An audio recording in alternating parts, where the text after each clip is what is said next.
بسم اللہ الرحمن الرحیم۔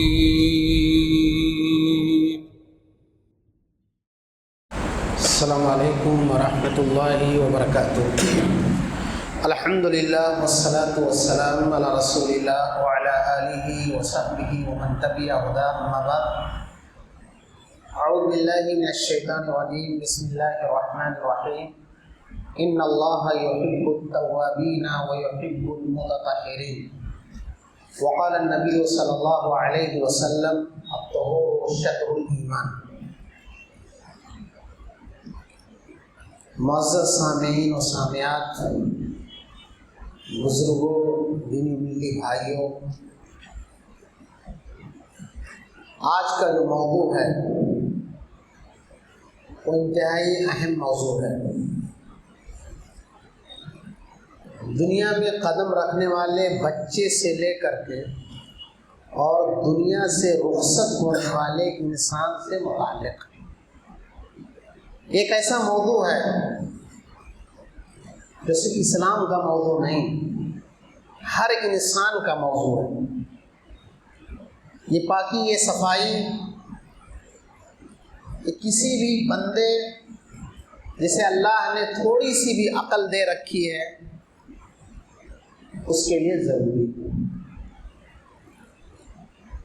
اللہ رب العزت نے قرآن کریم کے اندر اور جناب عربی محمد رسول اللہ صلی اللہ علیہ وسلم نے پیاری حدیثوں کے اندر صفائی ستھرائی کی جتنی بھی صورتیں ہو سکتی ہیں سب کو بیان کیا ہے۔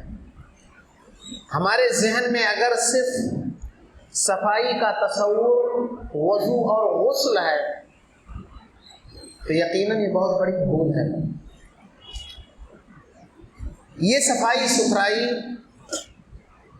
اور اس کا اندازہ اس بات سے کریں کہ اللہ کے نبی صلی اللہ علیہ وسلم پر سب سے پہلے سورہ علق کی ابتدائی 5 آیتیں نازل ہوتی ہیں۔ اس کے بعد آپ صلی اللہ علیہ وسلم پر جو آیت نازل ہوتی ہے یا جو آیات نازل ہوتی ہیں جس میں آپ کو تبلیغ کا حکم دیا جاتا ہے، سورہ مدثر کی ابتدائی آیات، جس کا ایک لفظ ہے وَثِيَابَكَ فَطَهِّرْ۔ اے نبی، آپ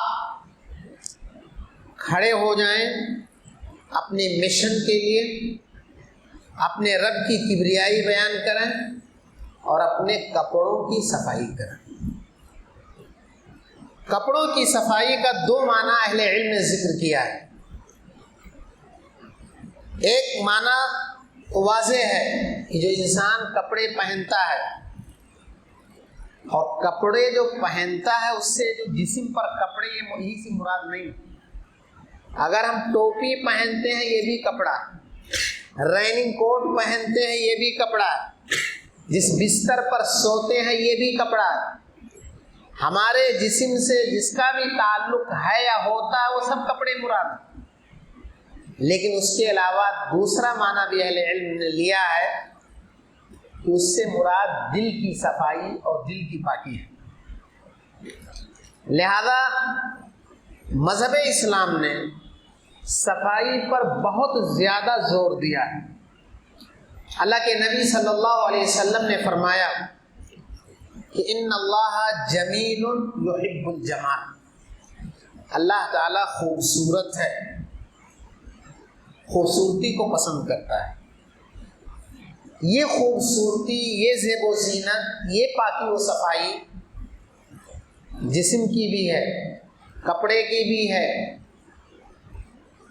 ایسے ہی بستر، برتن، جس جگہ نماز پڑھتے ہیں وہ جگہ، جس جگہ رہتے ہیں وہ جگہیں، جن راستوں سے گزرتے ہیں وہ راستے، جن کمپنیوں، فیکٹریوں، کارخانوں، دکانوں، مدرسوں، اسکولوں، آفسوں میں رہتے یا وہاں وقت گزارتے، وہ ساری جگہیں، یہ سب جو ہے پاک کرنے اور صاف کرنے کا ہمیں حکم دیا ہے، کیونکہ اللہ تعالیٰ ان چیزوں کو پسند کرتا ہے اور وہ خود جمیل ہے۔ اللہ کے نبی صلی اللہ علیہ وسلم نے ایمان کا نصف حصہ صفائی ستھرائی کو قرار دیا. الطہور شطر الایمان، پاکی حاصل کرنا یہ ایمان کا نصف حصہ ہے، آدھا حصہ ہے.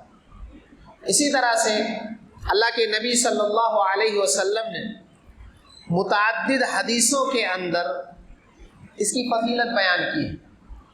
غور کریں، بلال حبشی رضی اللہ تعالیٰ عنہ حبشہ کے ہیں، سیاہ فام ہیں، زمانے جاہلیت میں کوئی حیثیت نہیں تھی، غلام تھے. اسلام لاتے ہیں، جن پر مظالم ڈھائے جاتے ہیں، ان میں سر فہرست نام بلال حبشی کا بھی ہے. قربان جائیے صفائی کے مسئلے میں. ابھی مکہ ہی میں آپ صلی اللہ علیہ وسلم ہیں، سفر معراج کرتے ہیں، آپ جنت میں داخل ہوتے ہیں، تو آپ صلی اللہ علیہ وسلم کو کسی کے جوتے، چپل یا کھڑاؤں جو پہنتے ہیں پاؤں میں، اس کی ہلکی آواز کان میں سنائی دیتی. پوچھتے ہیں تو پتہ چلتا ہے کہ یہ بلال کے جوتے کی آواز. آپ صلی اللہ علیہ وسلم جب واپس آتے ہیں تو پوچھتے ہیں، اے بلال، کون سا آپ کا امتیاز ہے، کون سا آپ کا کارنامہ ہے جس کی وجہ سے ہم نے آپ کے پاؤں کی آواز کو جنت میں سنی؟ انہوں نے کہا، اللہ کے نبی صلی اللہ علیہ وسلم کوئی زائد کام تو نہیں کرتا، البتہ میں ہمیشہ باوضو رہتا ہوں، اور جب بھی وضو کرتا ہوں تو 2 رکعت نماز پڑھتا ہوں. جس سے اندازہ کریں کہ صفائی کی کس قدر اہمیت ہے. اللہ کے نبی صلی اللہ علیہ وسلم فرماتے ہیں کہ قیامت کے دن میں وضو کے نشانات کے ذریعے اپنی امت کو پہچانوں گا. حضرت ابو ہریرہ رضی اللہ عنہ اس حدیث کے راوی کہتے ہیں، اگر کوئی شخص گھوڑوں کی چمک کی طرح سے اپنے اعضائے وضو کو مزید چمکانا چاہتا ہے تو ہاتھ کو تو یہاں تک دھونا ہے کوہنیوں سمیت، لیکن یہاں تک بڑھا سکتے ہیں. اسی لیے حدیث میں آتا ہے جب حوض کوثر کی طرف لوگ آئیں گے، کچھ بدعتی بھی آئیں گے. کیسے آپ پہچانیں گے؟ بدعتی بھی وضو کرتے ہیں، لیکن فرشتے کہیں گے دور ہو جاؤ، دور ہو جاؤ. اللہ کے نبی کہیں گے کیوں نہیں بھگا رہے ہو؟ یہ تو میرے ساتھی ہیں، یہ تو میرے لوگ ہیں، میری امت کے لوگ ہیں. فرشتے کہیں گے آپ کو نہیں پتا، آپ کے دنیا سے جانے کے بعد ان لوگوں نے بدعتیں ایجاد کی. اسی طرح سے اللہ کے نبی صلی اللہ علیہ وسلم نے طہارت ہی کی اہمیت کے پیش نظر آپ نے بیان فرمایا کہ اگر کوئی شخص وضو کرتا ہے صحیح سے، اور وضو کرنے کے بعد وضو کی جو دعا ہے جس میں شہادتین کا اقرار ہے، یا ان اللہ، یا اسی طرح سے اللہ مجالم التوابین وجالم المتطہرین پڑھتا ہے، تو اللہ کے نبی صلی اللہ علیہ وسلم فرماتے ہیں اس کے لیے جنت کے 8 دروازے کھل جاتے ہیں، جس سے چاہے وہ داخل ہو جائے. تو یہ کہیں نہ کہیں یہ وضو کی فضیلت ہی ہے، صفائی ستھرائی کی فضیلت ہی ہے. اسی طرح سے وہ مشہور حدیث ہے، اللہ کے نبی نے فرمایا جو بندہ گھر سے وضو کر کے نکلتا ہے تو پھر ایسی صورت میں اس کا مسجد کی طرف بڑھنے والا ہر قدم اس کے گناہ کو مٹاتا ہے، اس کے درجے کو بلند کرتا ہے. اس حالت میں جب مسجد میں آتا ہے تو جب تک نماز جماعت کھڑی نہیں ہوتی ہے، فرشتے اس کے لیے جب تک اس کا وضو باقی رہتا اس کے لیے دعائے رحمت و مغفرت کرتے ہیں. یہ فضیلت ہے، یہ رتبہ ہے وضو کا اور صفائی ستھرائی کا. اسی طرح سے اللہ کے نبی صلی اللہ علیہ وسلم نے مختلف مواقع پر وضو کرنے، صفائی ستھرائی کرنے کی فضیلت بیان کرتے ہوئے ایک دفعہ آپ نے یہ بھی فرمایا کہ جو ہم مسواک کرتے ہیں، ہمارے یہاں تصور ہے کہ صبح جب اٹھو تب برش کر لو، ہو گیا کام. اللہ کے نبی صلی اللہ علیہ وسلم نے فرمایا آج کل یہ جو دانت کی بیماریوں کے جو مسائل ہیں اور بہت ڈینجر شکل اختیار کرتی ہے، اس میں کہیں نہ کہیں مسواک کے نہ کرنے کی وجہ ہے. اللہ کے نبی فرماتے ہیں کہ السواک مطہرۃ للفم مرضات للرب، یہ مسواک دانتوں کی منہ کی صفائی کا ذریعہ ہے، اور ایسے ہی یہ ہے اللہ تعالیٰ کو راضی اور خوش کرنے کا بھی ذریعہ ہے۔ سیدہ عائشہ کہتی ہیں فخریہ انداز میں اپنی فضیلت بیان کرتے ہوئے کہ اللہ کے نبی میری گود میں وفات پاتے ہیں، اور وفات سے پہلے وخالط ریقہ ریقی، میرا لعاب منہ کا دہن کا اللہ کے نبی صلی اللہ علیہ وسلم کے لعاب سے مل جاتا ہے۔ واقعہ یہ ہے کہ آپ کے بھائی عبد الرحمن بن ابی بکر ان کے گھر میں آتے ہیں، ان کے ہاتھ میں مسواک ہوتا ہے۔ آپ صلی اللہ علیہ وسلم جو وضو کے وقت، نماز کے وقت، گھر میں داخل ہوتے وقت، منہ کا ذائقہ بدلتے وقت، اپنی بیویوں کے پاس آتے وقت، سوتے وقت، سو کر اٹھتے وقت، مختلف مواقع پر بعض صحابہ کے بارے میں آتا ہے کان میں جیسے کوئی قلم لٹکا کے رکھ کے ایسے رکھتے تھے۔ اللہ کے نبی صلی اللہ علیہ وسلم جو مرض الموت میں ہیں، وفات پانے سے کچھ دیر پہلے کی بات ہے، آپ للچائی نگاہوں سے مسواک کی طرف دیکھ رہے ہیں۔ سیدہ عائشہ رضی اللہ سمجھ جاتی ہیں اور مسواک لیتی ہیں، اپنے منہ سے اپنے دانت سے چبا کر نرم کرتی ہیں، اور پھر آرام سے آپ صلی اللہ علیہ وسلم کو مسواک کراتی ہیں۔ اس سے کیا پتہ چلتا ہے کہ مذہب اسلام نے صفائی ستھرائی کی فضیلت کو اور صفائی ستھرائی کی اہمیت کو بہت زیادہ اجاگر کیا ہے۔ یہ رہا معاملہ طہارت کی فضیلت سے متعلق۔ ہم طہارت اختیار کیوں کرتے ہیں؟ اس کی بہت ساری حکمتیں بھی ہمیں اگر جان لیں تو یقیناً ہم ہمیشہ صاف و ستھرا رہنا چاہیں گے۔ سب سے پہلی بات یہ ہے کہ اللہ کے نبی صلی اللہ علیہ وسلم نے نماز کا چاہے حکمی ہو یا حقیقی ہو اس کے لیے شرط قرار دیا ہے۔ حقیقی نماز جو ہم پڑھتے ہیں، چاہے رکوع سجدہ بھی نہ ہو، جنازہ کی نماز، اس میں بغیر وضو کے نماز ہماری صحیح نہیں ہوگی۔ اسی طرح سے حقیقی نہیں حکمی نماز یہ ہے، اللہ کے نبی نے کہا کہ جب تک بندہ نماز کے انتظار میں ہوتا ہے، وہ نماز کے حکم میں ہوتا ہے، کب تک؟ جب تک کہ اس کا وضو باقی رہے۔ اسی طرح سے طواف کو اللہ کے نبی صلی اللہ علیہ وسلم نے خانہ کعبہ کے طواف کو نماز قرار دیا ہے، اور کہا ہے کہ اس میں گفتگو کی اجازت ہے۔ وہ طواف بھی حکمی طور پر نماز ہے۔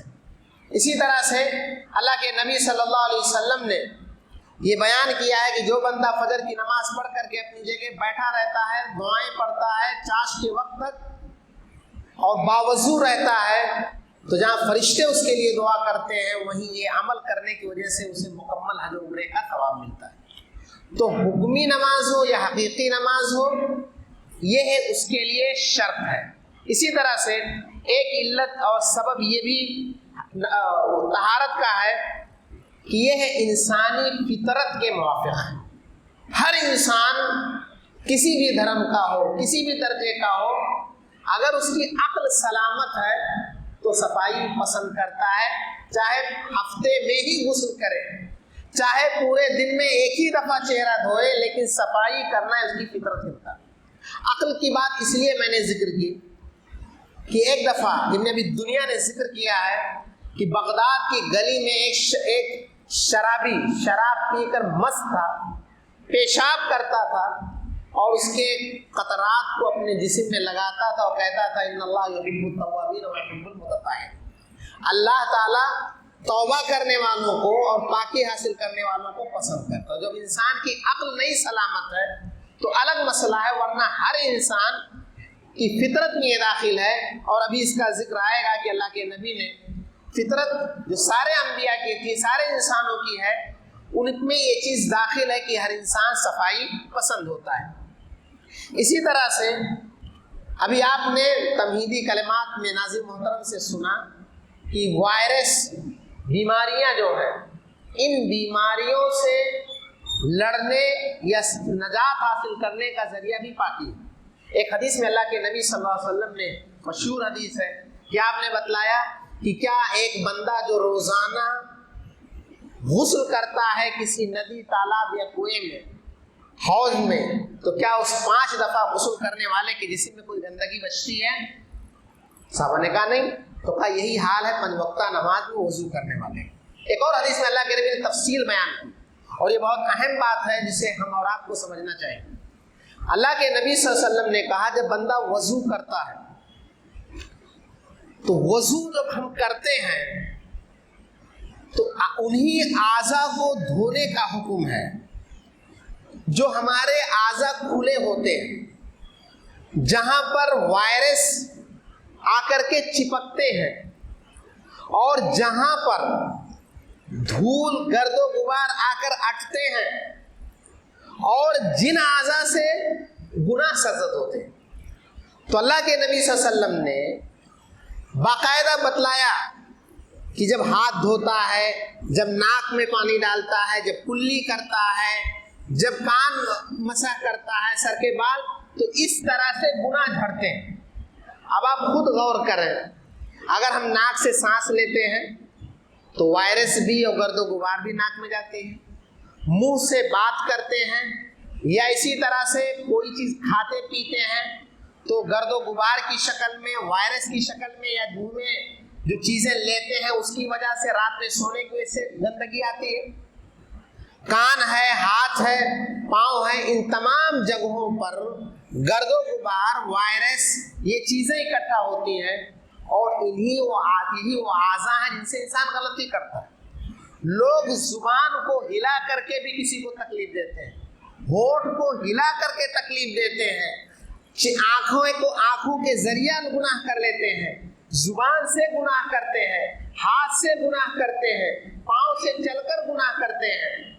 الغرض اللہ کے نبی صلی اللہ علیہ وسلم نے گناہ کے جھڑنے کی جو شکلیں بتلائی ہیں, اعضائے وضو میں ان کا اعتبار ہے اور اسی طرح سے اعضائے وضو میں گرد و غبار وہیں اٹھتے ہیں.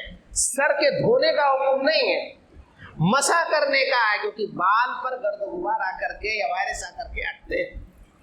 اسی طرح سے جو حصہ چہرے داڑھی ہے, گھنی داڑھی ہے, تو خلال کرنے کا حکم ہے, وہاں دھونے کا حکم نہیں ہے. لہذا میڈیکل سائنس کے حساب سے دیکھا جائے, عقلی اعتبار سے غور کیا جائے, حدیث کو دیکھا جائے تو شریعت نے یہ جو ہمیں بار بار وضو کرنے کا یا جو ہم سنتے تھے کورونا وائرس زیادہ سے زیادہ ہاتھ دھوئیے, یہ یقیناً یہ پریکٹیکلی چیز ہے کہ صفائی اور طہارت کا جو شریعت نے ہمیں حکم دیا ہے یہ واقعتاً بہت بلند درجے کی بات ہے اور یہ بہت زیادہ ہمارے لیے فائدہ مند ہے. اسی طرح سے یہ ہے انسان کے درجات کی بلندی کا سبب ہے. اگر بلال رضی اللہ تعالی عنہ نے وجہ بتائی کہ ہم وضو کرتے ہیں اور تحیۃ الوضو پڑھتے ہیں اور اس کی وجہ سے اللہ کے نبی صلی اللہ علیہ وسلم جنت میں ان کے جوتے کی آواز سنتے ہیں, یہ درجے کی بلندی نہیں تو پھر اور کیا ہے. اسی طرح سے جو بندہ صاف و ستھرا رہتا ہے یہ اس کے نفس کا تزکیہ ہے. اس کی اللہ کے نبی نے ایک حدیث میں بیان فرمایا, مومن ہی ہے جو وضو کی پابندی کرے گا.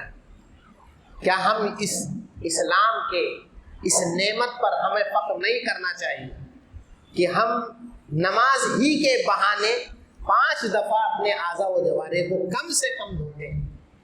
جو ہم میں سے نہیں ہیں انہیں شاید صبح ہاتھ پاؤں دھونے کے بعد شام میں توفیق ہوتی ہے کہ ویسے ہی منہ لپیٹ کر کے لیٹ جاتے ہیں. جو لوگ فجر کی نماز نہیں پڑھتے, اللہ کے نبی فرماتے ہیں شیطان انہیں باتھ روم اور لیٹرن سمجھ کر کے کان میں پیشاب کر کے چلا جاتا ہے. اگر ہم نماز پڑھتے ہیں, وضو کرتے ہیں, تو ہم اپنے آپ کو اس قسم کی چیزوں سے بچا لیتے ہیں. لہذا ظاہری گندگیوں کے ساتھ ساتھ یہ جو موجودہ زمانے کی تحقیقات ہیں یہ بھی اسباب ہیں جن اسباب کی بنیاد پر شریعت نے ہمیں پاکی حاصل کرنے کا حکم دیا ہے. اب آئیے دیکھتے ہیں کہ وہ کون چیزیں ہیں. ہم تو سمجھتے ہیں کہ وضو اور غسل ہی ہے, لیکن اسلام ایک عظیم دین جو ہے اس نے کس کس ناحیے سے پاکی حاصل کرنے کا ہمیں حکم دیا ہے. اور جب ہم پاکی حاصل کرتے ہیں تو بہت بڑے بڑے مسائل اور بیماریوں سے نجات پاتے ہیں. اللہ کے نبی نے ایک حدیث میں بیان فرمایا 5 چیزیں فطرت میں سے ہیں، اور ایک دوسری روایت میں بیان کیا کہ 10 چیزیں فطرت اسلام سے ہیں، انبیاء کی سنت اور فطرت سے ہیں۔ ان میں سے آپ صلی اللہ علیہ وسلم نے ختنہ کرانے کی بات کہی۔ یہ جو ہم ختنہ کراتے ہیں، نبی کی سنت کو جو زندہ کرتے ہیں، یہ تو غلط ہے کہ جو عقیقہ نہیں کرتے اور ختنہ کرتے ہیں تو باقاعدہ پارٹیاں کرتے ہیں، وہ غلط بات ہے۔ لیکن ختنہ کرنے کی وجہ سے جہاں ہم گندگیوں سے پاک ہوتے ہیں، کرتے ہیں یا ہوتے ہیں، وہی میڈیکل طب یا ڈاکٹر لوگوں کے کہنے کے حساب سے کینسر جیسی بیماری سے بھی انسان نجات پاتا ہے اگر اس سے بچتا ہے۔ اسی طرح سے اللہ کے نبی صلی اللہ علیہ وسلم نے زیر ناف بغل کے بال کو یا مونچھ کو ترشوانے کا آپ نے حکم دیا ہے۔ بلکہ صحیح مسلم کی روایت ہے کہ صحابہ کہتے ہیں کہ اللہ کے نبی صلی اللہ علیہ وسلم نے 40 دن سے زیادہ تک انہیں چھوڑنے کا حکم نہیں دیا ہے۔ ان میں سے مونچھ کاٹنا، ناخن کاٹنا، بغل کے بال کو اکھیڑنا، ناف کے بال کو صاف کرنا، یہ بھی صفائی کا حصہ ہے۔ اسے بھی صاف رکھنا ہے۔ اس کی وجہ سے ہم بیماریوں سے نجات پائیں گے۔ اس کی وجہ سے ہم بہت سارے مواقع پر ذلت سے بچیں گے، خاص کر کے اگر کوئی بندہ بغل کے بال کو یا اس طرح کی چیزوں کو چھوڑ کے مرتا ہے تو کم سے کم ایک مرے ہوئے انسان سے کے تئیں ایک انسان حسن ظن رکھتا ہے۔ اگر اس قسم کی گندگیوں کا شکار ہے تو ایک مردے کے تئیں بھی نہلانے والے اچھا گمان نہیں رکھیں گے۔ اسی طرح سے مسواک کا ذکر آیا کہ اللہ کے نبی مختلف مواقع پہ کرتے تھے۔ کنگھی کرنا، بہت سارے لوگ سوچتے ہیں کہ زیب و زینت اختیار کرنا یہ عورتوں ہی کا کام ہے۔ عبداللہ مبارک کہتے ہیں کہ میں جس طرح سے یہ چاہتا ہوں کہ میری بیوی میرے لیے زیب و زینت اختیار کرے، ایسے میں اس کے لیے بھی زیب و زینت اختیار کرنا چاہتا ہوں۔ اللہ کے نبی صلی اللہ علیہ وسلم نے کہا اگر کسی کے پاس بال ہے، چاہے داڑھی کے ہوں یا سر کے، اسے چاہیے کنگھی کرے۔ کنگھی کرنے کی وجہ سے، سر میں تیل یا صفائی کرنے کی وجہ سے جو مختلف قسم کے جوئیں اور اس قسم کی پریشانیاں، گندگیاں سروں میں رہتی ہیں، اس سے بھی پاکی ہمارے لیے ضروری ہے۔ کپڑوں کی صفائی جو ہے، کپڑے پرانے ہوں یہ عیب نہیں ہے، لیکن کپڑے صاف ہونے چاہیے۔ حضرت ابو بکر رضی اللہ تعالیٰ عنہ کا جب انتقال ہوتا ہے تو وصیت کرتے ہیں میرے پرانے کپڑے میں مجھے دفنا دیجیے۔ زندہ نئے کپڑوں کا زیادہ حقدار ہے، لیکن کپڑے صاف ہوں یہ زیادہ اہم ہے۔ اسی طرح سے پیشاب کے قطرات سے بچنا۔ بہت سارے نوجوان چاہے جہاں کھڑے ہوتے ہیں یا بزرگ ہو گئے چاہے جہاں بیٹھ جاتے ہیں، استنجا نہیں کرتے، وہ الگ مسئلہ ہے، لیکن پیشاب کے قطروں سے نہ بچنے کی وجہ سے مشہور حدیث ہے کہ قبر میں عذاب بھی ہوتا ہے۔ اللہ کے نبی نے 2 قبر والوں کے بارے میں فرمایا انہیں عذاب ہو رہا ہے، اور عذاب کسی بڑے مسئلے میں نہیں، ایک پیشاب کے قطرات سے نہیں بچ رہا تھا۔ پھر اللہ کے نبی نے دعا کی اور اپنی دعا کے بعد ٹہنی کے 2 حصے کیے اور دونوں قبر والوں پر نصب کر دیا اور کہا ایک پیشاب کے قطرات سے نہیں بچتا تھا، ایک چغل خوری کرتا تھا، اور کہا جب تک یہ ٹہنی خشک نہیں ہوگی اللہ اس کے عذاب میں تخفیف پیدا کرے گا۔ یہ اپنے یہاں بدعتیوں کا طریقہ یہ ہے کہ قبرستان پہ زیادہ سے زیادہ درخت لگاؤ، اس لیے کہ اس سے قبر میں سوئے ہوئے انسانوں کے عذاب میں تخفیف ہوگی۔ یہ کس قدر جہالت اور بیوقوفی کی بات ہے کہ آپ نے اپنے مردوں کے تئیں یہ گمان کر لیا کہ عذاب ہو رہا ہے۔ دوسرے یہ ہے کہ آپ نے درخت کو سبب بنایا ہے، جبکہ نبی کی دعا سبب تھی۔ اگر نبی کو اس ٹہنی کو سبب بنانا تھا تو آپ بھی موٹا سا درخت لگا دیتے تاکہ زیادہ دن تک تخفیف ہوتی۔ آپ نے ٹہنی کو علامت بنائی کیونکہ اللہ تعالیٰ کی طرف سے یہی بات کہی گئی تھی۔ معلوم یہ ہوا کہ پیشاب کے قطرات سے چھینٹوں سے بچنا نہ بچنا یہ عذاب ہو رہا ہے، لہذا چھینٹوں سے بھی بچنا ہے اور استنجا بدرجہ اولا کرنا ہے۔ اسی طرح سے جن چیزوں کی صفائی کا حکم ہے، برتنوں کی صفائی۔ معاف فرمائے ہماری بہت ساری بہنیں خواتین جو ہیں بہت کاہل واقع ہوئی ہیں، اور اس کاہلی کا نقصان ان کو بھی ہوتا ہے، ان کے بچوں کو بھی ہوتا ہے۔ اللہ کے نبی نے ہدایت کی کہ برتنوں کو ڈھک دیا کرو، پانی کا جو مشکیزہ ہے، جو برتن ہے یا ٹب ہے، اس زمانے میں اس کے منہ کو باندھا جاتا تھا، اس کو ڈھک دیا کرو. کیوں؟ آج کل وائرس یہ وہ جو بلی گر جائے، کیا کہتے ہیں، چوہیا گر جائے یا چھپکلی گر جائے وغیرہ وغیرہ. اس کے علاوہ اللہ کے نبی کیا کہتے ہیں، سال میں ایک دن ہے کہ اللہ تعالیٰ کی طرف سے بیماری اترتی ہے اور انہی برتنوں میں اترتی ہے جو برتن کھلے ہوتے ہیں. آج کل جو یہ ہوتا ہے کہ فلاں صاحب کو فلاں بیماری ہو گئی، کیا پتا وہ بیماری نازل ہوئی برتن میں پڑی، آپ نے پیا یا کھایا، اس کی وجہ سے پریشانی کے شکار ہو گئے. اسی طرح سے اللہ کے نبی نے فرمایا برتنوں ہی کے حوالے سے کہ اگر برتن میں کتا منہ ڈال دے تو 7 مرتبہ اسے دھونا ہے. پہلی مرتبہ مٹی سے دھونا ہے. موجودہ زمانے کے ماہرین طب ڈاکٹر حضرات کہتے ہیں کہ کتے کا جو لعاب ہے اس کے اندر انتہائی خطرناک قسم کے جراثیم ہوتے ہیں، وائرس ہوتے ہیں جو انسان کے لیے بہت ہی زیادہ نقصان دہ ہیں، اور اس کا کاٹ دھول، مٹی اور اسی طرح سے پانی میں ہے. تو یہ برتنوں کی صفائی کے حوالے سے بھی اللہ کے نبی صلی اللہ علیہ وسلم نے یہ بات کہی. ایسے ہی جو پانی ہم پیتے ہیں فلٹر کر کے یا مختلف انداز میں، پانی کی صفائی بھی بہت ضروری ہے. اس کا بھی اسلام نے حکم دیا ہے. اللہ کے نبی صلی اللہ علیہ وسلم نے کہا کہ یہ انتہائی معیوب بات ہے کہ آپ جس پانی سے پاکی حاصل کریں اسی میں پیشاب کریں. جیسے بہت سارے نادان بچے حوض ہے یا ندی تالاب میں نہا رہے وہیں استنجا کرتے ہیں، تو اللہ کے نبی صلی اللہ علیہ وسلم نے اس کے اندر گندگی ڈالنے، یا ابھی اپنے شہر میں نالا بہ رہا ہے، لوگ کوڑے کو، پولیتھین کو جا کر کے یہی کھاڑی پار کے اس میں پھینک دیتے ہیں. یہ بدتہذیبی کی اور خباثت کی انتہائی گھٹیا مثال ہے کہ آپ پانی کو خراب کر رہے ہیں، جبکہ اللہ نے پانی سے سب کو زندگی بخشی ہے. جس پانی کے لیے مئی، جون اور اپریل کے مہینے میں لوگ پریشان ہوتے ہیں، اس پانی کو آپ گندا کرتے ہیں. اسلام نے اس سے سختی کے ساتھ منع کیا ہے. اسی طرح سے اللہ کے نبی نے پانی کے حوالے سے کہا جب آپ سو کر اٹھیں اور وضو کرنا چاہیں تو ڈائریکٹ ہاتھ نہ ڈال دیں. آپ کو نہیں پتا آپ کے ہاتھ نے رات کہاں گزاری ہے، آپ کی شرمگاہ میں، آپ کے جسم کے کس حصے پہ ہاتھ میں کس قسم کے وائرس اور گندگی لگی ہوئی ہے، اس کی وجہ سے پانی آپ خراب نہ کریں. پہلے اپنی ہتھیلی کو 3 دفعہ دھو لیں، پھر آپ برتن میں پانی ڈال کر کے پانی کو نکالیں. اسی طرح سے اللہ کے نبی صلی اللہ علیہ وسلم نے راستوں میں گندگی پھیلانے سے، پبلک جگہوں میں گندگی پھیلانے سے، جن جگہوں پہ لوگ بیٹھتے ہیں، راستوں کے آپ نے حکم بیان کیے ہیں.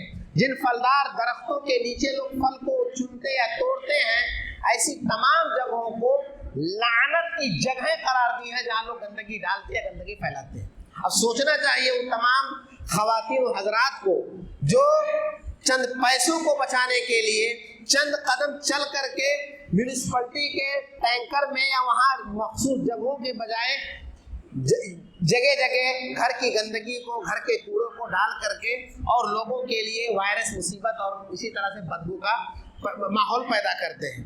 اسی طرح سے اللہ کے نبی صلی اللہ علیہ وسلم نے مساجد کی صفائی، یہاں سے ایک تنکا ہم اٹھاتے ہیں، اس پر اجر کی بات کہی ہے، اور یہ کہا ہے کہ جو بندوں کے اعمال تولے جاتے ہیں ان میں سے وہ تنکا بھی نیکیوں میں تولا جائے گا جو مسجدوں سے اٹھایا جاتا ہے. بہت افسوس کی بات ہے کہ ہمارے یہاں ایک تصور بن گیا ہے، جو مسجد کا خادم ہے، چاہے وہ مؤذن کی شکل میں ہو، خادم کی شکل میں ہو، مسجد کی صفائی کی ذمہ داری اسی کی ہے.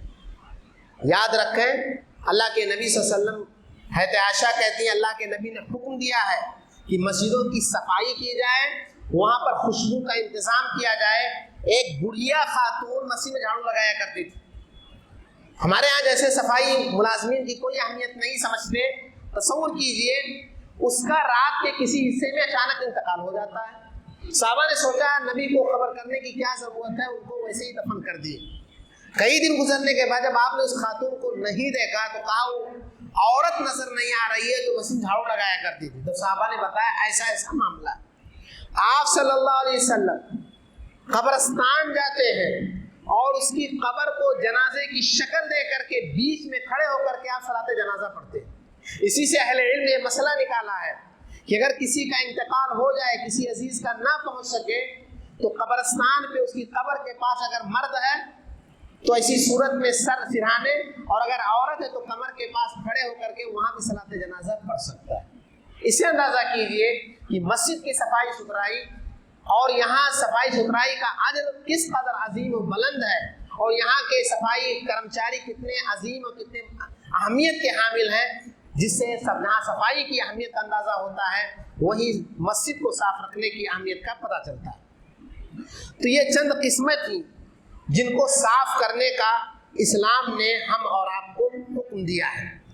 اب آئیے دیکھتے ہیں کہ صفائی کے حوالے سے اسلام نے کیا طریقے بتلائے، یا ان میں سے ایک ہے وضو اور ایک ہے غسل۔ وضو اور غسل کن اسباب کی بنیاد پر ہوتے ہیں، اور ایسے ہی وضو یا غسل کی طاقت نہیں ہے، پانی نہ ہونے کی صورت میں یا بیماری کی صورت میں تو اس کا بدل جو ہے تیمم قرار دیا ہے۔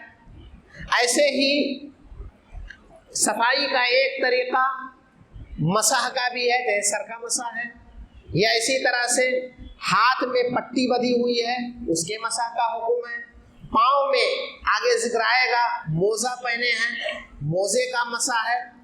تو ایک طریقہ مسح کا بتایا ہے۔ ایک اور طریقہ ہے جس کو تخلیل کہتے ہیں، یعنی خلال کرنا، جیسے جس کو اردو والے کہتے ہیں۔ اب داڑھی ہے، گھنی ہے، تو انگلیوں کو بالوں کے بیچ میں انگلیوں کو بالوں کے بیچ میں لے جانا، اس کو تخلیل کہتے ہیں۔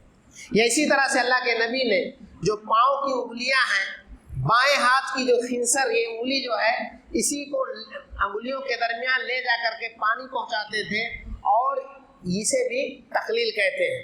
اسی طرح سے صفائی ستھرائی کا ایک طریقہ یہ ہے کہ اصل تو ہے کہ آدمی پانی سے صاف کرے، لیکن پانی میسر نہیں ہے تو پتھر سے، ڈھیلے سے استنجا کرنے کا حکم ہے، یہ بھی صفائی کا ایک طریقہ ہے۔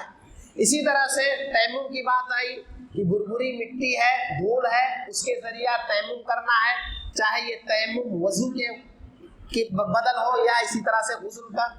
اسی طرح سے اللہ کے نبی صلی اللہ علیہ وسلم نے، یا موجودہ زمانے میں ڈھیلا پتھر نہیں ہمیں دستیاب ہے، ٹیشو پیپر ہے جس کے اندر جذب کرنے کی صلاحیت۔ لوگ فلائٹ کا سفر کرتے ہیں تو وہاں پر ٹیشو پیپر کا استعمال کر کے آدمی صفائی کر سکتا ہے۔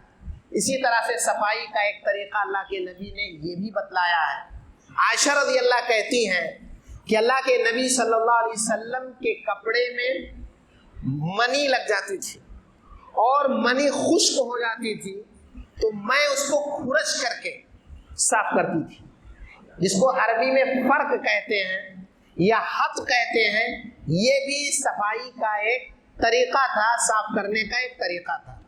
اب آئیے یہ دیکھتے ہیں کہ وہ کون سے اسباب ہیں جن کی بنیاد پر ہمارے لیے وضو یا جن کی بنیاد پر ہمارے اوپر غسل ضروری ہے۔ جن چیزوں کی وجہ سے ہمارے لیے وضو ضروری ہے ان میں سے بول و براز، پیشاب و پائخانہ ہے۔ اسی طرح سے دو چیزیں یہ ہیں، اور ہوا خارج ہونا، تین چیز ہوئی۔ اسی طرح سے عورت کے ہاں استحاضہ اور مردوں کے ہاں مزی۔ مزی یہ ہے کہ ایک قسم کا پانی انسان کی شرمگاہ سے نکلتا ہے، جس کی صفات حدیثوں میں بیان کی گئی ہیں، اور اسے مدی کہتے ہیں۔ عورت کے ذکر سے، عورت کے قریب جانے سے، حضرت علی رضی اللہ تعالیٰ عنہ کہتے ہیں مجھ سے بہت زیادہ مزی نکلتا تھا، تو میں چونکہ آپ صلی اللہ علیہ وسلم کا داماد ہوتا تھا، مجھے حیا آتی تھی کیسے میں آپ سے یہ مسئلہ پوچھوں۔ میں نے مقداد ابن اسود سے کہا کہ آپ پوچھ لیں۔ اللہ کے نبی صلی اللہ علیہ وسلم نے کہا اس سے وضو ہے، اور دوسرا کام اس شرمگاہ کو آپ جہاں یہ قطرات لگے ہیں ان کو دھو لیں۔ تو مدی کے نکلنے سے وضو ضروری ہے۔ ایسے ہی عورت کو تین طرح کے خون آتے ہیں، ایک پیریڈ حیض جسے کہتے ہیں، ایک بچے کی ولادت کی وجہ سے، تو ان دونوں کی وجہ سے غسل ضروری ہے، اور غسل کا طریقہ کیا آگے بات آئے گی۔ لیکن ایک خون بیماری کے سبب ہے جس کو استحاضہ کہتے ہیں، استحاضہ کی وجہ سے وضو ضروری ہے، غسل ضروری نہیں ہے، البتہ غسل کر لے تو بہتر ہے۔ اسی طرح سے اگر آپ اونٹ کا گوشت کھاتے ہیں، اس کا دودھ پیے تو نہیں، اونٹ کا گوشت کھاتے ہیں، تو اللہ کے نبی صلی اللہ علیہ وسلم نے کہا غسل وضو ضروری ہے۔ گہری نیند آ گئی ہے، نیند دو طرح کی ہے، آدمی بیٹھا اوگ رہا ہے تو اس سے وضو نہیں ٹوٹتا، کیونکہ انسان کا ذہن دماغ حاضر ہے، اسے پتا ہے کہ میرا وضو باقی ہے نہیں، لیکن گہری نیند آ گئی، لیٹ گیا، تو پھر ایسی صورت میں بے خبر ہو جاتا ہے، تو پھر اس کے بعد بھی اس کا وضو ٹوٹ جائے گا۔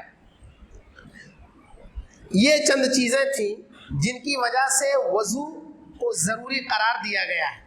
غسل جن چیزوں کی وجہ سے ضروری ہوتا ہے وہ یہ ہے کہ منی کا نکلنا، منی خواب میں، جس کو نائٹ فال کہہ سکتے ہیں، عربی میں احتلام کہتے ہیں، یا اسی طرح سے عورت سے جمع کی صورت میں کسی بھی وجہ سے اگر انسان سے منی نکلتا ہے تو پھر ایسی جو کہ بلوغت کی علامت ہوتی ہے، تو پھر ایسی صورت میں غسل ضروری ہے۔ ایسے ہی عورت سے ہم بستر ہونے کی صورت میں چاہے منی کا خروج ہو یا نہ ہو، غسل ضروری ہے۔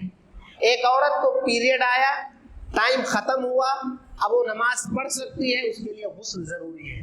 ایک عورت کے ہاں بچے کی ولادت ہوئی اور جو خون آ رہا تھا اب ختم ہوا، ٹائم ختم ہوا ہے، اب اسے نماز کی پڑھنی ہے یا عبادتیں کرنی ہے، تو اس کے لیے غسل ضروری ہے۔ اسی طرح سے ایک انسان کا انتقال ہو گیا، تو انتقال ہونے کی وجہ سے بندہ ناپاک نہیں ہوتا ہے۔ بہت سارے لوگوں کے یہ غلط فہمی ہے، اس کو دور کرنا چاہیے۔ وفات کی وجہ سے نہ تو رشتے ختم ہوتے ہیں، جیسا کہ لوگوں کا تصور ہے کہ اب میاں بیوی ایک دوسرے کو نہ چھو سکتے، نہ دیکھ سکتے، نہ غسل دے سکتے، رشتہ باقی رہتا ہے، کیونکہ یہ رشتہ انشاءاللہ جنت تک چلے گا۔ یہ جو غسل دیا جاتا ہے، اور غسل کا طریقہ اللہ کے نبی نے، جیسے ناپاک ہوا غسل واجب ہے منی کے نکلنے سے یا حیض کے آنے سے، یا اور جو طریقہ بتایا، وہی طریقہ اللہ کے نبی نے میت کو غسل دینے کا بتلایا ہے، کیونکہ وہ انتہائی باریکی کے ساتھ ہر طرح سے صفائی کے لیے ہے۔ ایسے ہی اللہ کے نبی صلی اللہ علیہ وسلم کے زمانے میں جو اسلام لاتے تھے، کفر سے اسلام میں داخل ہوتے تھے، تو وہ بھی غسل کرتے تھے، کیونکہ اسلام سے پہلے ان کو پاکی کا طریقہ یا پاک کیسے رہتے تھے وہ نہیں پتا تھا۔ اب نماز اور عبادتیں کرنی ہے، اس لیے ان کے لیے غسل ضروری تھا۔ تو یہ چند اسباب تھے جن کی وجہ سے غسل کرنا ضروری ہوتا تھا۔ اب آئیے یہ دیکھتے ہیں کہ وضو کیسے کریں گے، اور اسی طرح سے غسل جنابت کیسے کریں گے۔ تو یاد رکھیں، قرآن میں اللہ تعالیٰ نے یہ بتلایا ہے، یا ایھا الذین آمنوا اذا قمتم الى الصلاۃ فاغسلوا وجوہکم وایدیکم الى المرافق وامسحوا برؤوسکم وارجلکم الى الکعبین۔ اللہ کے نبی صلی اللہ تعالیٰ نے یہ آیت نازل کی ہے اور اس میں وضو کا طریقہ بتلایا۔ کچھ چیزوں کو اللہ کے نبی نے حدیث سے بیان کیا ہے جس کو اس میں ایڈ کرنا ضروری ہے۔ اس میں کہا گیا فَاغْسِلُوا وُجُوهَكُمْ، اپنے چہروں کو دھو۔ چہرہ کہتے ہیں کان کے اس حصے سے لے کر کے اس حصے تک، اور چہرہ کہتے ہیں جہاں سے بال اگتے ہیں وہاں سے لے کر تھوڑی تک، یہ پورا چہرے کا ایریا۔ دونوں کان یہ سر کا حصہ ہے، یاد رہے، سر کا مسا ہے تو کان کا بھی مسا ہے۔ چہرے کو دھونا ہے، ہاتھوں کو دھونا ہے، پاؤں کو دھونا ہے، ان تین اعضاء کو دھونا ہے، سر کا مسا کرنا ہے، اور سر کا حصہ کان ہے۔ اللہ تعالیٰ نے کہا پہلے چہروں کو دھو، لیکن نبی کیا کہتے ہیں، پہلے آپ دونوں ہتھیلیوں کو 3 مرتبہ دھو۔ یہ حدیث سے آپ صلی اللہ علیہ وسلم نے بتلایا ہے، 3 مرتبہ اسے دھونا ہے۔ اس کے بعد چہرہ جب دھونا ہے تو چہرے کے اندر اللہ کے نبی صلی اللہ علیہ وسلم نے کلی کرنا اور ناک میں پانی ڈالنا، اس کا آپ نے حکم دیا ہے، اور یہ واجب ہے، لہذا چہرے میں یہ چیزیں داخل ہیں۔ اور ناک اور منہ کلی جو ہے یہ 3 دفعہ اللہ کے نبی صلی اللہ علیہ وسلم نے سکھلایا ہے۔ چہرہ دھونے کے بعد قرآن کہتا ہے وَأَيْدِيَكُمْ إِلَى الْمَرَافِقِ، چہرے کے بعد اب ہمیں ہاتھ کو کونیوں یہاں تک دھونا ہے سمیت اس کو پورا۔ اور ابو ہریرہ رضی اللہ کی روایت کے مطابق اگر ہم آگے بڑھاتے ہیں تو یہ بھی حصہ قیامت کے دن چمکے گا، لہذا یہاں تک دھوئیں گے۔ دونوں ہاتھوں کے دھونے کے بعد وَأَرْجُلَكُمْ إِلَى الْكَعْبَيْنِ، اس کے بعد کیا ہے وَامْسَحُوا بِرُؤُوسِكُمْ، سر کا مسح کرنا ہے۔ سر کا مسح اللہ کے نبی نے بتلایا، حدیث میں صحابی کہتے ہیں بدأ المقدم راسیہ فذهب إلى قفاه ثم رجع إلى المكان الذي بدأ منه، پورے ہاتھ کو گیلا کریں گے اور آگے کا جو حصہ ہے اس سے ہم جو ہے پیچھے کی طرف جائیں گے اور اخیر میں پھر جو حصہ بچا ہوا واپس آئیں گے اور یہ جو انگوٹھا اور یہ شہادت کی انگلی ہے اس کے ذریعہ کان کا مسح کریں گے۔ اس طرح سے سر کا مسح ہو جائے گا اور پھر اس کے بعد ہم پاؤں کو دھوئیں گے۔ یہ وضو کا مختصراً طریقہ ہے۔ یہاں پر ابھی غلطیاں آئیں گی کہ غلطیاں کیا ہیں۔ اللہ کے نبی صلی اللہ علیہ وسلم سے جو ثابت ہے وہ یہ ہے اسباغ وضو۔ اسباغ وضو یہ ہے کہ جن اعضاء کو دھونا ہے یا جن اعضاء کا مسح کرنا ہے وہ مکمل ہونا چاہیے، کہیں بھی جلد بازی میں، سستی میں یا جہالت کی بنیاد پر کوئی حصہ خشک نہیں ہونا چاہیے۔ ایک دفعہ اللہ کے نبی صلی اللہ علیہ وسلم ایک جنگ سے واپس ہو رہے تھے، صحابہ ٹھہرے ہوئے ہیں، صحابہ نے پانی کی کمی کی وجہ سے یا وقت کے گزرنے کی وجہ سے وضو جب کیا تو ایک صحابی کو آپ نے دیکھا اس کی ایڑی کے پاس ناخون کے برابر سفیدی باقی تھی۔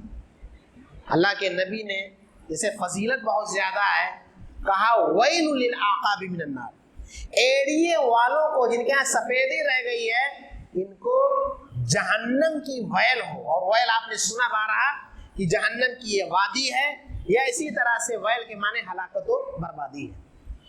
تو اسباغ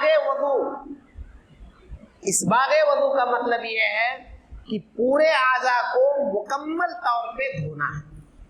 البتہ اللہ کے نبی صلی اللہ علیہ وسلم سے یہ بات آئی ہے کہ سارے ہاتھ، چہرہ اور پاؤں جن کو دھونا ہے، مسح صرف ایک دفعہ ہوگا، گزار کر کے پھر لانا وہ ایک ہی مانا جائے گا، لیکن اعضاء کو 3 دفعہ دھونا ہے۔ یہ سب سے بہتر ہے، 3 سے زیادہ غلط ہے۔ 2 بھی دھو سکتے ہیں، 1 واجب و ضروری ہے۔ پھر جو 3 ہے، بعض اعضاء کو آپ 1 مرتبہ، بعض کو 2 مرتبہ، بعض کو 3 مرتبہ، یا صرف سب کو 2 مرتبہ یا سب کو 3 مرتبہ، یہ ساری چیزیں حدیثوں سے ثابت ہیں۔ لیکن 3 سے زائد یہ غلط ہے، اور 1 دفعہ یا 3 دفعہ آپ دھوئیں اور کسی حصے کو چھوڑیں، یہ بھی غلط ہے۔ تو یہ وضو کا طریقہ ہے جو کہ حدیثوں سے یا اللہ کے نبی صلی اللہ علیہ وسلم قرآن سے ثابت ہے۔ دوسرا جو غسل ہے، غسل 2 طرح کا ہے، ایک ہے غسل جنابت اور ایک ہے غسل نظافت۔ غسل نظافت کا مطلب یہ ہے کہ ہم روزانہ یوں ہی صفائی کے لیے غسل کرتے ہیں، یا اسی طرح سے اللہ کے نبی صلی اللہ علیہ وسلم نے کہا جو مردوں کو نہلائے تو اس کے لیے بہتر ہے کہ وہ بھی غسل کر لے، واجب نہیں ہے، بہتر ہے کہ غسل کر لے۔ یا اسی طرح سے اللہ کے نبی صلی اللہ علیہ وسلم نے جمعہ کے دن غسل کرنے کو بہتر قرار دیا ہے، وہ بھی واجب نہیں ہے۔ تو اپنے طور پر جو ہم غسل کرتے ہیں، حالانکہ ہم پاک ہوتے ہیں، صرف وضو کریں ہمارا کام بن جائے گا، اس کو غسل نظافت کہتے ہیں۔ اور ایک ہے غسل جنابت جو منی کے نکلنے سے، یا اسی طرح سے عورت ہے حیض کے آنے سے، یا اسی طرح سے عورت کے قریب جانے سے انسان کا جو جس کے غسل ضروری ہے اس کو غسل جنابت کہتے ہیں۔ اور غسل جنابت کا جو طریقہ اللہ کے نبی صلی اللہ علیہ وسلم نے سکھایا ہے یہی بہتر ہے، جس کے لیے اوپر غسل واجب ہے وہ اختیار کرے، یہی بہتر ہے جو یوں ہی غسل کرے۔ یہی طریقہ ایک میت کو جب ہم غسل دیتے ہیں تب بھی یہی طریقہ ہے، کیونکہ یہ صفائی کا سب سے بہترین طریقہ ہے۔ اس کے لیے اللہ کے نبی صلی اللہ علیہ وسلم نے ہمیں بتلایا کہ سب سے پہلے ہم اپنے ہتھیلی کو دھوئیں گے، پھر شرمگاہ جہاں گندگی کے لگنے کا خوف ہے یا لگا ہے اس کو اچھی طرح سے دھوئیں گے، پھر اس کے بعد ہم وضو جیسے کرتے ہیں وضو کریں گے۔ یہاں پر ایک خیال رہنا چاہیے کہ اللہ کے نبی صلی اللہ علیہ وسلم نے چونکہ جسم کو مکمل پانی پہنچانا ہے تو آپ صلی اللہ علیہ وسلم سر کا مسح نہیں کرتے تھے، بلکہ 3 لب پانی کے ذریعہ پورے سر کو گیلا کرتے تھے۔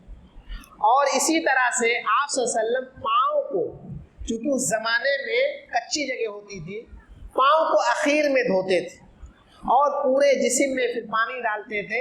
اس طرح سے آپ صلی اللہ علیہ وسلم غسل کیا کرتے تھے۔ تو یہ غسل جنابت کا طریقہ ہے جو کہ ہمیں ہمیشہ نبی صلی اللہ علیہ وسلم کی سنت کی وجہ سے اسے اختیار کرنا چاہیے۔ آئیے وضو میں ہم سے جو چند غلطیاں سرزد ہوتی ہیں عمومی طور پر اس کا ذکر کرتے ہیں اور پھر سوال و جواب انشاءاللہ اگر ہے تو کچھ دیکھتے ہیں۔ سب سے پہلی غلطی یہ ہے کہ جیسا کہ میں نے اشارہ کیا کہ جن اعضاء کو دھونا ہے 3 سے زائد نہیں دھوئیں گے، یا اگر دھونا ہے تو ایسی صورت میں کسی حصے کو خشک نہیں چھوڑیں گے۔ دوسری غلطی یہ ہے کہ کچھ لوگ فضول خرچی کرتے ہیں۔ ہمارا مذہب ایسا ہے کہ پانی میں بھی فضول خرچی سے منع کیا ہے۔ اللہ کے نبی صلی اللہ علیہ وسلم ایک مد میں وضو کرتے تھے اور 1 سا پانی میں غسل کرتے تھے۔ کیا مطلب ہے؟ یعنی 600 گرام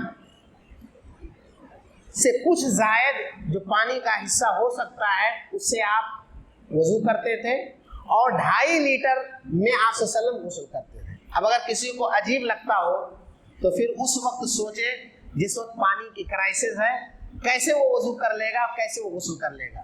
اب یہاں پر ہم اور آپ کو سوچنا ہے، اللہ کے نبی نے فرمایا ان قریب میری قوم میں ایسے لوگ ہوں گے جو دعا کرنے میں حد سے تجاوز کر جائیں گے اور پاکی حاصل کرنے میں حد سے تجاوز کر جائیں گے۔ 2-2 3-3 بالٹی جو لوگ نہاتے ہیں یا 1-1 بالٹی کئی لیٹر پانی سے وضو کرتے ہیں، یہ بھی فضول خرچی ہے اور اس کے بارے میں اللہ تعالیٰ سوال کرے گا۔ جو اور غلطی ہے، اللہ آیت جو بتائی گئی ہے اس میں 2 چیزوں کا خیال رکھا گیا۔ ترتیب، وضو کی جو ترتیب ہے وہ ترتیب ہمیں اختیار کرنا ضروری ہے، اور اسی طرح سے موالات کا مطلب یہ ہے ایسا نہ ہو ہاتھ دھو لیں اور بیٹھ کر گفتگو شروع کر دیں، دوسرا حصہ خشک ہو جائے۔ پے در پہ کرنا ہے، مسلسل کرنا ہے، اور اسی طرح سے ترتیب کا خیال رکھنا ہے۔ بہت سارے لوگ وضو کر کے وضو کے بعد کی دعا نہیں پڑھتے، حالانکہ وضو کرنے کے بعد جب یہ دعا پڑھتے ہیں تو اللہ کے نبی فرماتے ہیں کہ جنت کے 8 دروازوں سے اگر داخل ہونا چاہیں داخل ہو جائیں۔ اسی طرح سے وضو کرنے سے پہلے بسم اللہ نہیں کہتے ہیں، جبکہ اللہ کے نبی صلی اللہ علیہ وسلم نے اسے ضروری قرار دیا ہے یا اسی طرح سے مستحب قرار دیا ہے۔ بہت سارے لوگوں کے ہاتھ میں انگلی میں پٹی بندھی ہوتی ہے تو اسے چھوڑ دیتے ہیں، جبکہ حقیقت یہ ہے اس میں ہمیں مسح کرنا چاہیے۔ ایسے ہی غلطیوں میں سے غلطی یہ ہے کہ انگلیوں کے درمیان خلال نہیں کرتے۔ آپ پاؤں کی جو انگلیاں ہیں ان کے اندر بھی پانی چھوٹی انگلی سے پہنچائیں، جس کو خلال کہتے ہیں۔ اسی طرح سے بہت سارے لوگ انگوٹھی پہنے ہوتے ہیں، گھڑی پہنے ہوتے ہیں، تو ایسی صورت میں انہیں چاہیے کہ اس کو ہلا کر کے اور وہاں تک پانی پہنچانے کی کوشش کریں۔ اسی طرح سے کلی اور ناک میں پانی کلی کرنا اور ناک میں پانی کیا کہتے ہیں استنشاق جسے کہتے ہیں ڈالنا، اس سے بھی لوگ بچتے ہیں، جبکہ یہ بھی ضروری ہے۔ 2 چیزیں اور میں بیان کر کے اپنی بات ختم کروں گا۔ بہت سارے لوگوں کے ذہن میں یہ تصور ہے کہ زمزم کا جو پانی ہے اس سے وضو یا غسل نہیں کر سکتے۔ ہمارے یہاں چونکہ یہ ہے نعمت ہے، بہت کم مقدار میں ہے، تو اس لیے ہمارا تصور تو صحیح ہے، لیکن اللہ کے نبی صلی اللہ علیہ وسلم کے تعلق سے آتا ہے کہ آپ نے مائے زمزم کو منگایا، پیا بھی اور اس سے وضو کیا، لہذا اگر فراوانی ہے اور وہی موجود ہے تو اس سے وضو کرنے میں کوئی حرج کی بات نہیں ہے۔ اسی طرح سے بہت سارے لوگ یہ غلطی کرتے ہیں، گردن کا مسح کرتے ہیں۔ اس سلسلے میں ایک حدیث ہے، وہ موضوع من گھڑت حدیث ہے، سنت سے اس کا کہیں کوئی ثبوت نہیں ہے۔ تو یہ چند باتیں تھیں جو طہارت کے حوالے سے بیان کی گئی ہیں، اگر کسی کے پاس کوئی سوال ہو تو پوچھ سکتے ہیں۔ میں 2 باتیں خواتین کے حوالے سے بیان کر دوں۔ خواتین جب غسل کریں گی حیض کا، تو یہ جو طریقہ جنابت کا بتایا گیا ہے وہ اختیار کریں گی. ان کے لیے یہ بات رہے کہ چوٹی اگر اس قدر ہے کہ پانی بالوں کی جڑوں تک پہنچ سکتا ہے تو چوٹی کھولنا ضروری نہیں ہے، جیسا کہ ام سلمہ رضی اللہ تعالیٰ عنہ کی روایت ہے. لیکن اگر عورت کھولتی ہے صفائی کے لیے بہتر ہے، لیکن نہیں کھولتی ہے تو بھی اس کا غسل صحیح ہوگا. دوسری بات یہ ہے کہ استحاضہ جو بیماری کی وجہ سے ان کے یہاں خون آتا ہے، یہ خون اپنی صفت کے اعتبار سے الگ ہے اور یہ شیطان کے کچوکے کی وجہ سے، ایک رگ کے پھٹنے کی وجہ سے ہے. اللہ کے نبی صلی اللہ علیہ وسلم نے ان کے لیے، یا جو سلسل بول جن کے یہاں پیشاب کے قطرات ٹپکتے ہیں، ان کے لیے ضابطہ بتلایا ہے کہ انہیں چاہیے کہ اسے جذب کرنے کے لیے عورت کپڑا وغیرہ رکھے اور خون کو کپڑوں میں لگنے سے بچائے. ہر وقت کے لیے وضو کرنا اس کے لیے ضروری ہے، البتہ اگر وہ غسل کرنا چاہتی ہے تو اور طاقت ہے ہر نماز کے لیے غسل کرے، نہیں تو وہ جمع سوری کرے. ظہر کو آخری وقت میں، عصر کو اولے وقت میں، اس سے پہلے غسل کر لے. مغرب کو آخری وقت میں اور عشاء کو اولے وقت میں، اس سے پہلے غسل کر لے. اور فجر میں غسل کر لے. یہ دوسرا طریقہ. اور تیسرا طریقہ اللہ کے نبی نے بتلایا کہ صرف ایک مرتبہ غسل کر لے.